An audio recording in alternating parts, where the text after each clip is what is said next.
ఈరోజు మన వార్డులో చేస్తున్నాం. మరి మన వార్డులో గతంలోనే ప్రతి గడప కూడా తిరిగినాం, ప్రతి ఒక్క ఇల్లు తిరిగి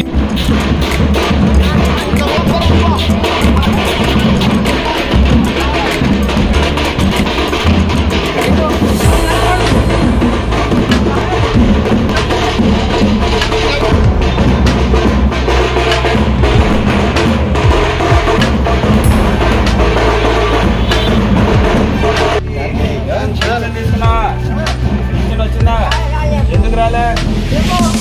చంద్రబాబు నాయుడు చేస్తున్నాడట వాలంటీర్లు రాదా, ఈ నెల నుంచి వాలంటీర్ రాడు, అందుకని నువ్వు మళ్ళీ జగన్ గెలిపించుకుంటే వాలంటీర్ ఇంటికాడికి తెప్పిస్తాడు. ఓకేనా? ఎవరికేస్తావు?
స్వాతంత్రిక ఎన్నికలకి సంబంధించినటువంటి ప్రచార కార్యక్రమాన్ని నంద్యాల నియోజకవర్గంలో ఈరోజు విశ్వనగర్ అలాగే నూనెపల్లెలో చేపట్టడం జరిగింది.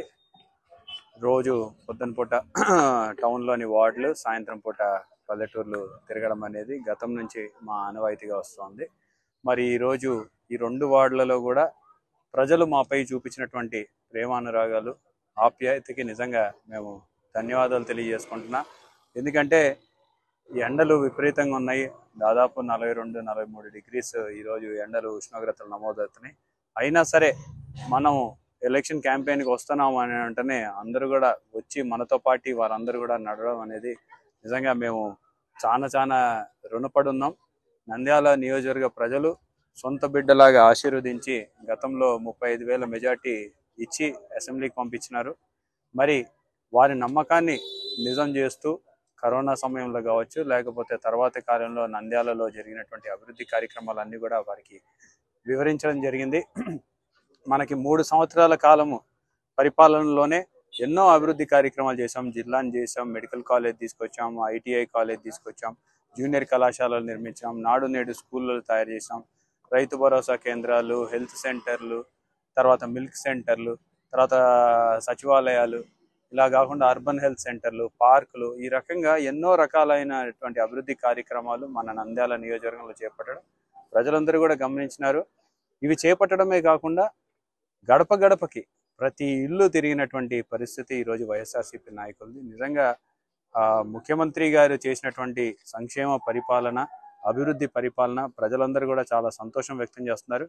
ఈరోజు మేమే కాదు, ముఖ్యమంత్రి గారి పర్యటన చూస్తేనే మీకు రానున్న ఎన్నికల్లో ఎవరు విజయం సాధించబోతున్నారు అనేది చాలా స్పష్టంగా కనపడుతోంది. ఎందుకంటే ముఖ్యమంత్రి గారు బస్సు యాత్ర చేస్తుంటే బస్సు వెనకాల అర్ధరాత్రి లేదు, పొద్దున్న లేదు, ఎప్పుడు చూసినా సరే జనాలు విపరీతంగా ఉన్నటువంటి పరిస్థితి. మరి రానున్న ఎన్నికల్లో తప్పకుండా వైఎస్ఆర్సీపీ జెండా ఎగిరేయడం ఖాయం.